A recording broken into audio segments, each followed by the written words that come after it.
la malédiction du vol 417. Le ciel nocturne était sombre, presque oppressant, lorsque l'avion d'Air France décolla de l'aéroport international Charles de Gaulle en direction de Rio de Janeiro. C'était un vol commercial ordinaire, rempli de touristes impatients de profiter de vacances tropicales et d'hommes d'affaires affairés. Parmi les passagers se trouvaient des familles entières, des couples en voyage romantique, des solitaires plongés dans leurs pensées. Personne ne pouvait imaginer ce qui allait bientôt arriver. À bord du vol AF417, tout semblait parfaitement normal.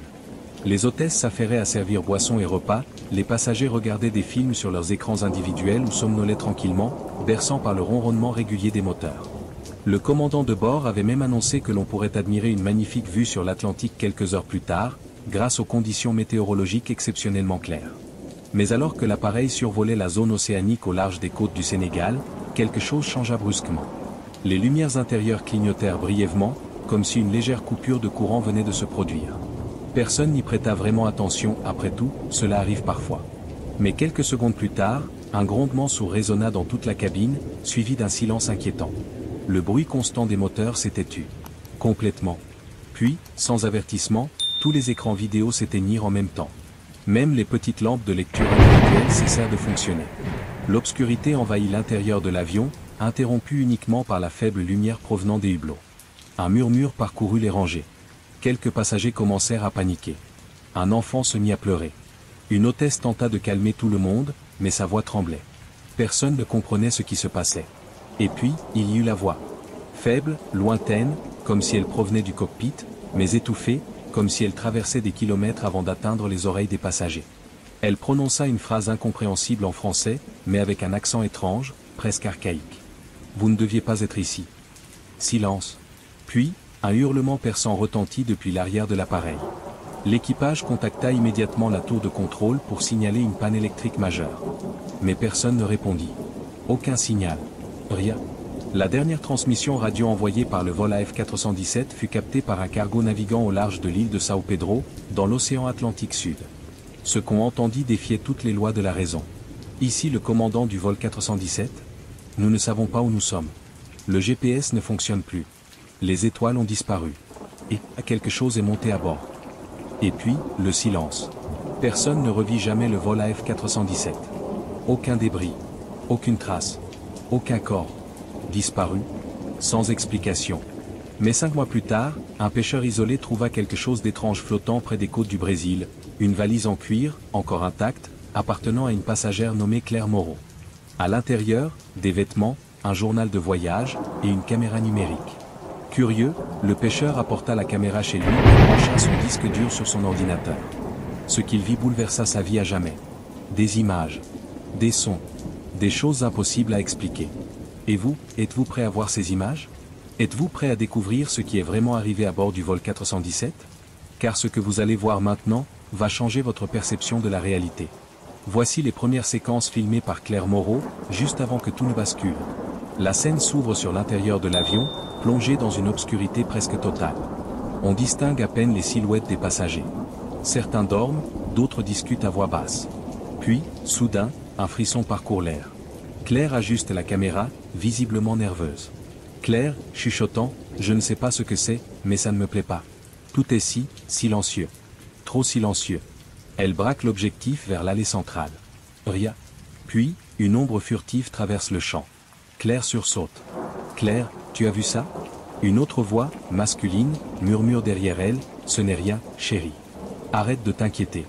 Mais Claire continue de filmer. Elle dirige lentement la caméra vers le fond de l'avion. Et là, quelque chose remue. Très lentement. Presque imperceptiblement.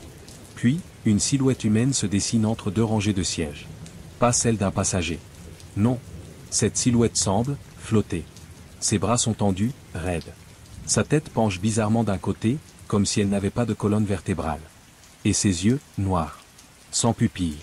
Soudain, la caméra tremble. Claire halète. Claire, il me regarde. Oh mon Dieu, il me regarde. L'image devient confuse. Des cris résonnent en arrière-plan. Puis, un son strident, comme un cri perçant, mais pas humain.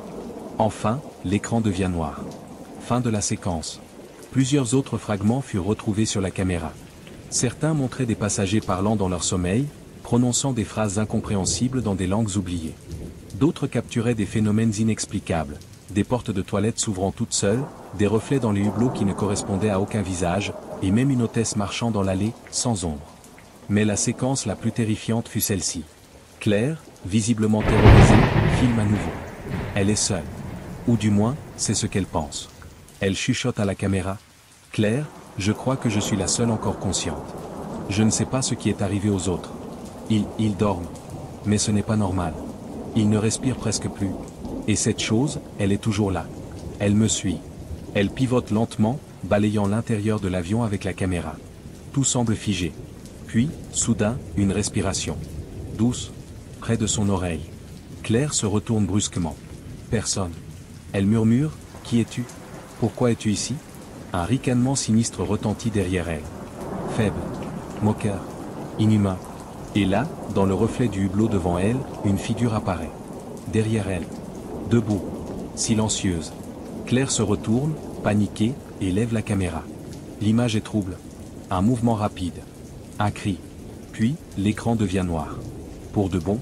Après avoir visionné ces vidéos, le pêcheur décida de les copier sur une clé USB et de les envoyer à un ami journaliste spécialisé en phénomènes paranormaux. Celui-ci, intrigué, lança une enquête discrète sur le vol 417. Il contacta des proches des passagers, des membres de l'équipage, des experts en aviation, mais personne ne put fournir d'explication rationnelle. En revanche, plusieurs témoins rapportèrent des détails troublants.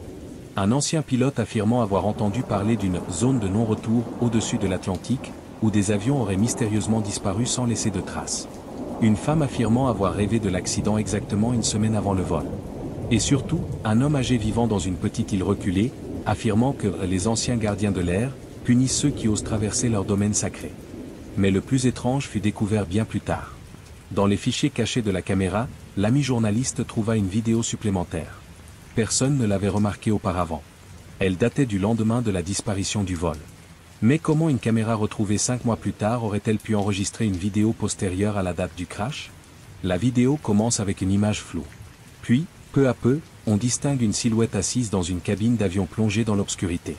Elle porte un masque à oxygène, mais on peut voir ses yeux. Hantée. Terrifiée. La personne murmure, d'une voix tremblante. Si vous voyez cette vidéo, c'est que vous êtes déjà trop impliqué. Ne cherchez pas à comprendre. Ne partez pas en voyage. Ne prenez jamais un vol de nuit au-dessus de l'Atlantique. Car, nous ne sommes pas morts. Nous sommes toujours là. Quelque part. Entre deux mondes. Et nous attendons que quelqu'un vienne nous rejoindre. Et puis, un rire. Glacial. Étouffé. Inhumain. L'écran s'éteint.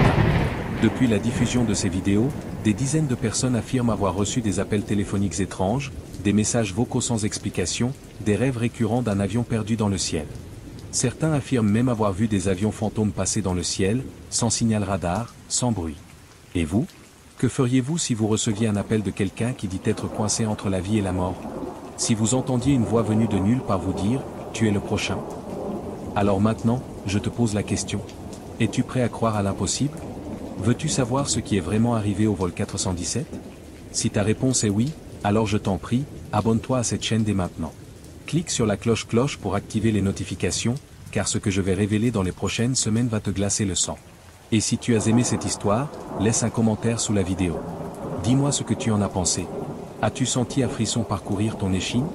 As-tu eu peur? Raconte-le-moi. Partage cette vidéo avec tes amis, car personne ne devrait ignorer la vérité derrière le vol 417. Parce que la nuit, quand tout le monde dort, certaines choses s'éveillent. Et elles t'observent. Peut-être même en ce moment. Merci d'avoir regardé. Abonne-toi. Regarde les prochains épisodes. Et prépare-toi, car la véritable histoire ne fait que commencer.